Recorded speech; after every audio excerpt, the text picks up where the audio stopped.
Okay, so I'm sure all of you have noticed that this is a really long video. I've tried my best to condense the information and not waffle too much, but I literally can't make it any shorter without missing key information. But I have added chapters so you can skip to whatever info you want. Yo, what's up everyone? Again, a bit of a different video today, covering my own DPS build for the Hive of Gorgons raid, and a few other alternatives that you can use as well. I've got a tank and a healer example too. But it is kind of important that all of the DPS aren't running the same build so that you can apply lots of different debuffs to the bosses. And I'm also going to briefly cover over the main boss mechanics after showcasing the builds. So the other day I posted a POV of my run in the Gorgon raid with my company that was pretty fast and I was mechanically sound myself. So I'm going to be covering the build that I used there. And one thing to note is that the main reason that I'm using Void Gauntlet is because of the Essence Rupture ability, which is giving everyone 20% lifesteal when they're hitting the boss, which essentially allows you to run the whole raid with only one healer, which means more DPS on the boss. The way we've been doing it is with 2 people running Essence Rupture. And for maximum uptime, you should be using the Refreshing Rupture weapon perk. And then for the other 2 abilities, you want to go with the Oblivion Circle and Tether. They're the next best 2 VG abilities for the raid. Oblivion for the Empower and Tether for Empower and Weaken. As for main hand, I'm using the Freya's Hatchet from Mutated Genesis. With all of the throwing hatchet abilities, you can absolutely spam your abilities with this, with normal throws in between to maximize damage. I'm just going to show you the mastery trees now. So that is the throwing hatchet tree that I'm using. As for the Void Gauntlet, this is the tree that I'm using. As for armor, and this goes for every DPS build, you need to be in a light equip load. It's important that you're not missing out on any damage, and if you're in medium or heavy, you are kind of throwing, not kind of, you are very, very much throwing and letting the raid down. And to be honest, you will probably get kicked if people notice.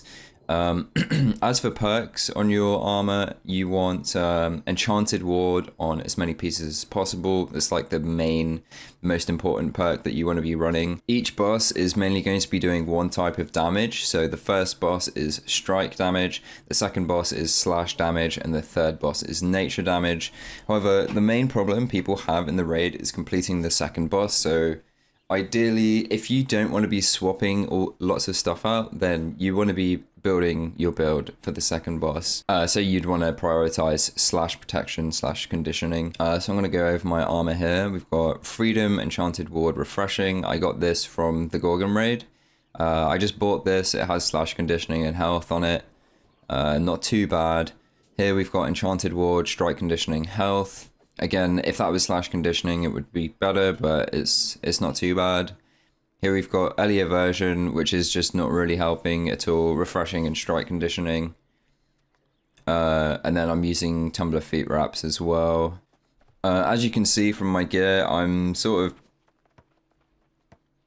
As you can see from my armor, I'm more weighted towards the first boss, but that's mostly because I've done the raid so much at this point, and I don't see the point in upgrading my gear since 99% of my deaths now are just down to me not focusing enough and not my gear. But you know, mainly Enchanted Ward and slash conditioning is a bonus. I also have 4 refreshing so I can spam abilities more, but I'm sure that there are more build specific perks that would be better than refreshing, but again, you don't need BIS for the raid.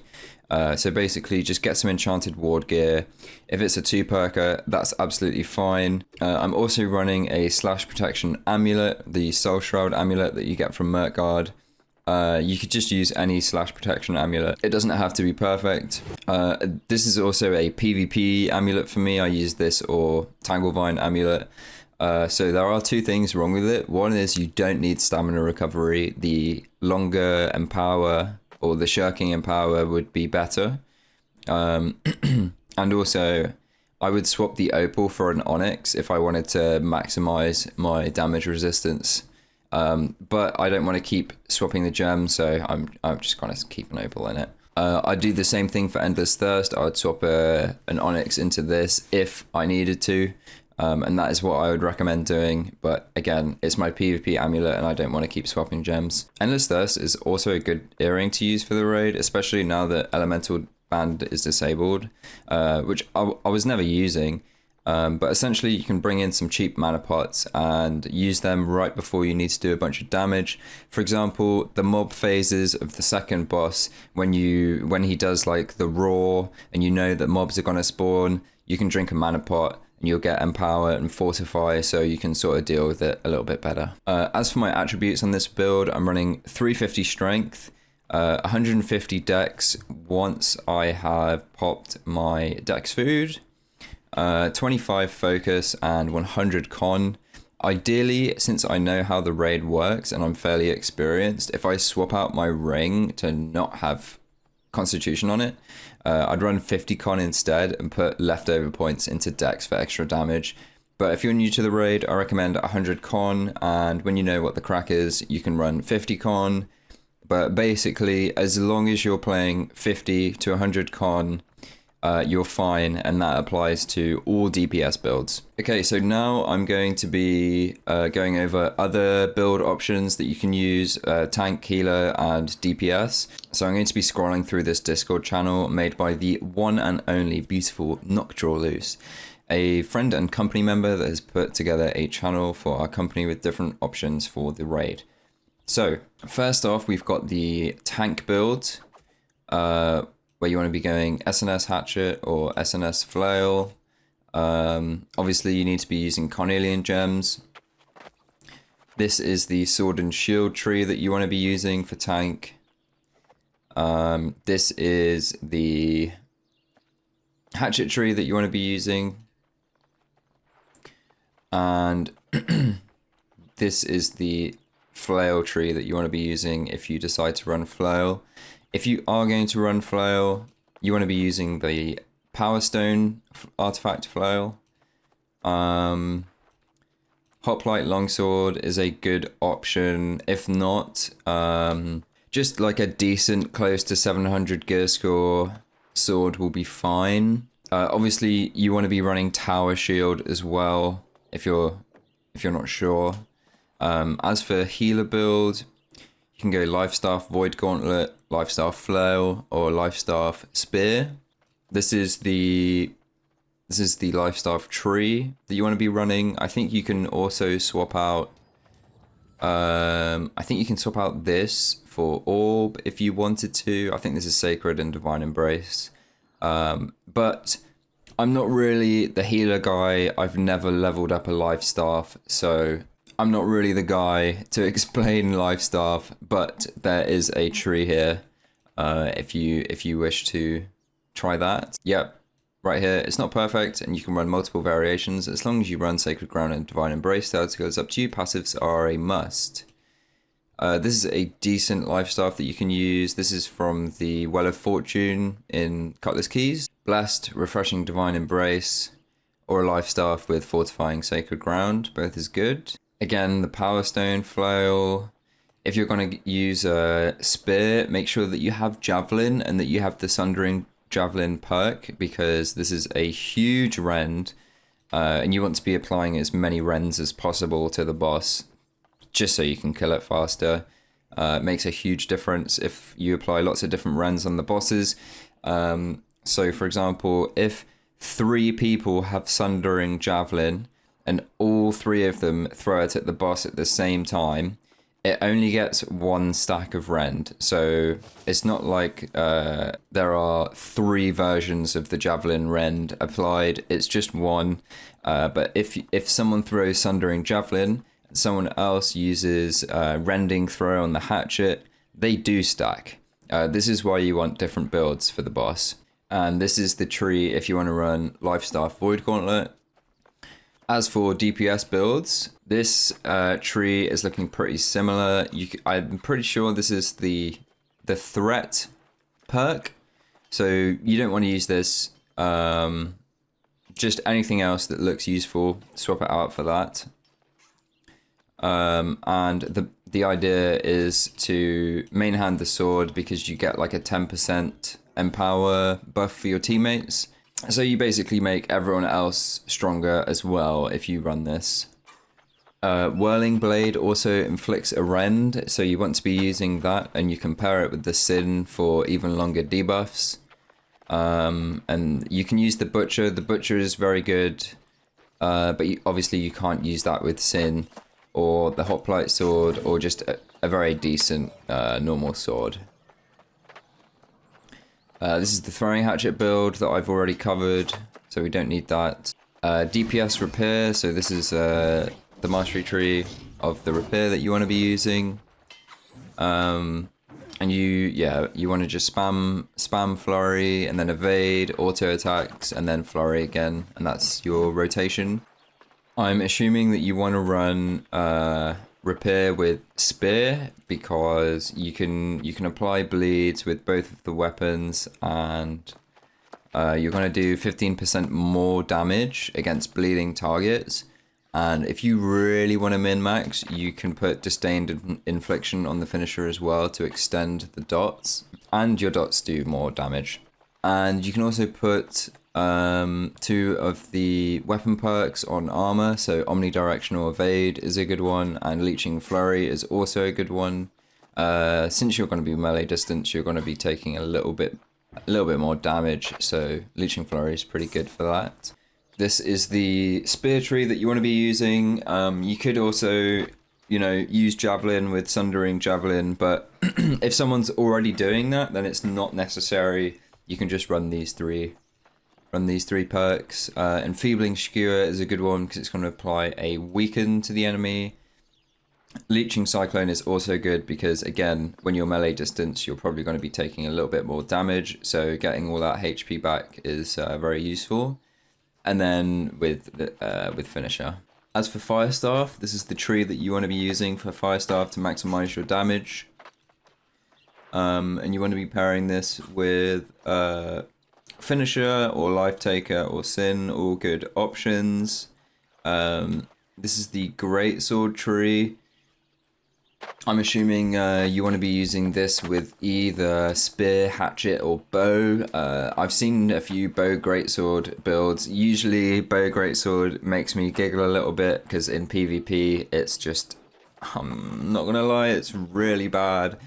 But as for the raid, it can be decent. But really, you only really want to be doing this if you have Serenity to actually make it worth, but you could use just a decent greatsword and see how that goes as well. There's also a melee hatchet build, so this is what you'd want to be using. Obviously, Berserk for the extra damage, Torrent, and then Rending Throw for the rend is the most important. So that's the tree for that. And here, Keen Berserk or Refreshing Torrent on the weapon. I personally really like Refreshing Torrent on the weapon because you can pop Berserk, you can use your Refreshing Torrent, and then it's like on a 6-second cooldown if you hit all of your Torrent attacks. And then basically, by the time your Berserk runs out, you'll be able to Torrent again, and then you're going to reduce the cooldown of Berserk down to 4 seconds, and then you can pop Berserk again and just do the same thing over and over and over, and then put Keen Berserk on the armor, and you'll be cooking with that build. And yeah, these builds are mostly for the second boss because that is usually the one that people are struggling on most. Yeah, so unless you're doing some giga speed run, repair, insane fast big DPS raid, then on the first and third boss, you want a decent amount of range. And then on the second boss, you want a decent amount of melee, mainly for the mobs. But you can have a couple ranged for the second boss as well, because there are spikes that appear in the arena, and sometimes you cannot run over to them melee distance to hit them, because you just die in the spikes. So having a couple range for the second boss is actually a good idea, but you mainly want melee. For tank, you want to be going in heavy, and you also want to be going at least 350 con, and if you're not sure, just go higher than that. We had a tank in a pug group with 200 con, and he was just always dying even though the healer was permanently healing him. Maybe in some universe that works, but I don't think most people will find that ideal. So tank, heavy equip load, and tower shield. And DPS and healer, all light equip load, 50, 100 con. Okay, so onto the raid mechanics part of the video. In all of the dungeon mobs / non-boss parts of the dungeon, it's absolutely fine to die. If you go down, don't waste people's time and just instantly finish yourself and start running back. There's 0 consequences for this, so you may as well let the people alive continue doing what they're doing and just run back yourself. A lot of the time you're like 10 feet away from the shrine anyway, and you can instantly start helping again. This goes for all before first boss, after first boss, and after the second boss. Okay, so the mechanics for the first boss. First thing is pillars. The floor will start to rumble. Stand on one of the rumbling spots and a pillar will shoot out of the ground. This deals damage to you, don't worry about this unless you are low HP, and you will land on top of the pillar, which will increase the damage you deal to the boss as you are higher up than him. Shockwave. The boss will slam the ground and a shockwave will hit everyone on the floor in roughly a 30-meter radius. You can dodge through this or just tank it. Crystals. The boss will fire out black crystals. You must kill these as fast as possible or they will explode and wipe the whole raid. If all DPS are helping with this, you have more than enough time, so don't stress out about it. If you're on a pillar and a black crystal lands near you or on your pillar, drop off the pillar immediately, or alternatively, as soon as he shoots out the black crystals, just jump off the pillar and damage the black crystals. Boulders. The boss will gather large boulders around him and fire them out in a straight line from him in multiple directions. You can tell when he's going to do this because he slams his tail on the ground. You can hide behind a pillar or a black crystal or just find a spot between 2 of the boulders or dodge to avoid this. There's like a roar mechanic that happens. The boss will stand up and roar. This will explode pillars and one-shot you. The pillars start to glow, and as they get brighter and brighter, then they explode. If you stay on top of them, you will just get one shot. You have time, and usually the tank will call it out. All you have to do is jump down off of the pillar when he's roaring. Jump. So after 50% HP, the boss will mark random players in the raid and start jumping to them. Try to spread out a bit so that you're not all together. It also emits a shockwave, so you can not be in the same place as the person getting jumped on and still be hit by it. If you're marked, just dodge as he's coming down from the sky. So he jumps up in the air. Once he faces downwards and starts coming down, then you dodge and you will never ever get hit by it. Finally, once the boss's stamina bar hits 0, which you do most of your stamina damage with either heavy attacks or abilities, he's going to fall to the floor for a brief window. And if you can, you get behind him, which is where his crit spot is, or the most damage that you're going to hit, and you're going to be hitting like 10, 11, 12, 13, 14k damage per hit if you hit him in the back there. But if you're far away, if you're up on a pillar and you're too far away from the boss, it's fine to just stay there and keep hitting him because the window is pretty small. So if you're not already kind of near the boss, it's not really worth giving away your position just to get like 2 hits on him. I also forgot to cover the Medusa maze part, so after the first boss you're going to go into the Medusa maze, and the whole raid group, you want to go through the gates to the right, all together, kill the first 2 spiders, you leave 2 people to stand on the pressure plates, you keep going around the side to the top right, kill the 2 spiders, leave 2 people on the plates, and then you go around to the top left, again, kill the 2 spiders, leave people on the 2 plates. If anyone gets aggro of the Medusa, then you want to take them to the middle where there is like a square, it's not a pillar, but it's like a square raised thing in the middle of the maze. And you can kite Medusa around that so she's not like interrupting people standing on the plates. Once everyone's activated the plates, the objective at the top right will update, and then you can run through and take on the second boss. So mechanics for the second boss. The boss will roar and spawn minions, corvids, wolves and spiders. Phase 1 and 2. Focus the corvids and then the wolves. Ignore the spiders unless they're harassing you. It's not wasted though if you kill the spiders, but the main focus is corvids first and then the wolves. Phase 3, you can either Focus the wolves, then corvids. However, if the boss doesn't have too many stacks of empower or lifesteal on him, you can just straight up just hit the boss. When he's 30% and he goes all black and you're on the last phase, you can just push the boss. If you get aggro of the mobs, you want to run towards the middle where the tank is so he can take aggro from them so you don't grief and die. Okay, so spikes. A section of the arena will glow red from either side and converge in the middle. Once it converges, spikes will spawn from the floor and rapidly kill you. To avoid this, just move to a different section of the arena. Ideally, you want to follow the crowd, or if you're in a Discord, you call out where you're going to go. It kind of makes it easier rather than if you're spread out. For example, he does the roar and the mobs spawn, but there's spikes in the middle and there's some people on the left and there's some people on the right. It's going to be harder to group up the mobs and do big damage to them. You've got the eyes mark next. So after the mob phase, he's going to run to the middle. He doesn't always do it immediately after, but you always have to be aware of it. Once you kill the mobs, he is going to run to the middle. He's going to put a mark on someone's head and you need to stand behind a pillar. Ideally, what you want to do is as soon as you finish the mob phase, just be near a pillar. You don't want to be that guy that gets caught by this because it is such an easy mechanic to avoid. So after mobs, go to pillar. There is a different spikes mechanic where you get a red mark above your head. There'll be 3 people that this happens to, and you get 3 instances of spikes coming up through the ground to kill you. As soon as you see this mark, you need to run to a corner of the map so you don't damage your teammates and grief. So yeah, just be aware of the red mark. As soon as you get it, you run away. And then vines, the boss will send out vines outward from himself. If they hit you, they will imprison you and rapidly DPS you. Melee them to break free of the vines. Teammates can help too, or if you see the vines coming towards you, simply dodge roll and you won't get trapped. And once you have all of those mechanics down and your group has enough DPS, you should take out this second boss no problems, and it's the hardest part of the raid. So if you guys can do this, then you should be able to get a raid clear no problems.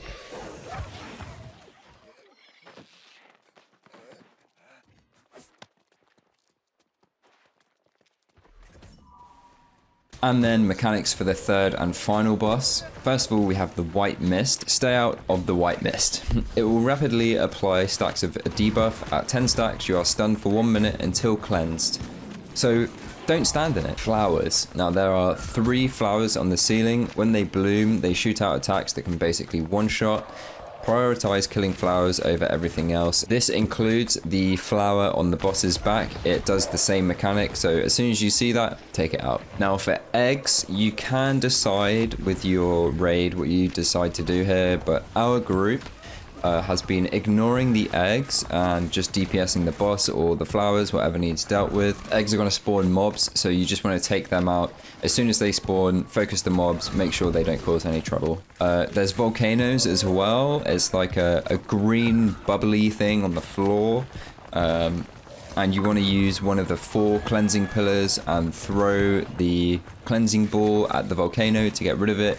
The volcano will give you the stink that is eventually just going to completely wipe you out unless you cleanse yourself, so you just want to get rid of those. Also, if you throw a cleanse onto the boss, there is a chance that he's going to turn around and randomly charge at you, so watch out for that too. If someone is stunned, especially the tank, it will last 1 full minute. You must go grab a cleansing ball and throw it at the stunned teammate to wake them up. And the charge, once the boss hits 40% HP, it will start charging around the arena occasionally. The tank may pull this out, but it's very obvious. Just dodge away from it if it focuses you. Also at 40% HP, the cleansing shrines are going to get like entombed in vines. As soon as you see this, clear them all out, all 4 of them in the 4 corners, because obviously you need the cleansing pillars.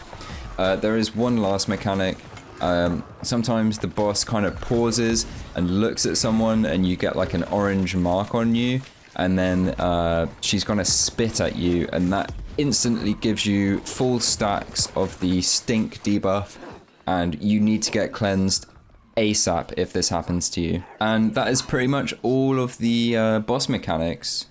We also have recommended DPS builds for each boss.